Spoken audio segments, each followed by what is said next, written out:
everybody and welcome back to the next session wherein we are going to talk about two more terms today in the unit literature in translation, जो आपका UPPSC GDC assistant professor के लिए आपका unit 10 है. Already covered terms अगर आपने नहीं देखी हैं, कल जो फर्स्ट सेशन था सोर्स टेक्स्ट और टारगेट टेक्स्ट. आज की जो नेक्स्ट टू टर्म्स हैं वो है फॉरेनाइजेशन एंड डोमेस्टिकेशन. ठीक है, very very important terms.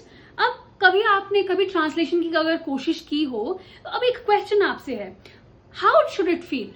Should it feel foreign और शुड इट फील, फॉरेन का मतलब जो रीडर पढ़ रहा है आपकी ट्रांसलेटेड बुक, उसको थोड़ा सा फॉरेननेस का एहसास होना चाहिए या नहीं होना चाहिए? उसको बिल्कुल न्यू ओरिजिनल टेक्स्ट लगना चाहिए? कैसा लगना चाहिए?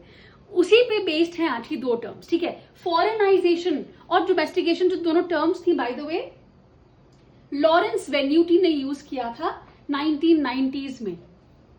ठीक है, फॉरेनाइजेशन क्या होता है? फॉरेनाइजेशन मतलब जो ओरिजिनल टेक्स्ट है उसकी फॉरेननेस को मेंटेन करना. कैसे? उसके जितने भी ईडियम्स हैं, कल्चरल फ्रेजेस हैं, उनको मेंटेन करना. जैसे अगर आप ट्रांसलेट कर रहे हो उस ओरिजिनल टेक्स्ट में चाय है, तो instead of using the word T, आप चाय मेंटेन करो, या समुराय फॉर वॉरियर. इस तरह से आप फॉरेननेस मेंटेन कर सकते हो एक टेक्स्ट में. What is the aim? To remind us that this work actually belongs to another culture. ठीक है, from keeping these words instead of translating them. The next is domestication. इसी का उल्टा. I think it's very clear now. Domestication on the other hand is adapting of text to target culture. Completely उसको translate कर देना और new बना देना.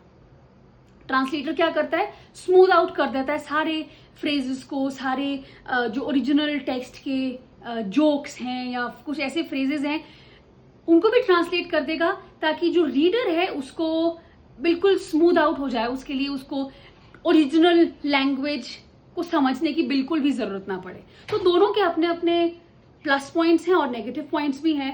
Both the strategies are essential. जैसे कि अगर फॉरेनाइजेशन है तो it will respect the integrity of the source text. Domestication ensures what? Ease of reading, but it risks erasing cultural uniqueness. ठीक है, so these are the two terms. I hope it is clear. Let me know in the comment section.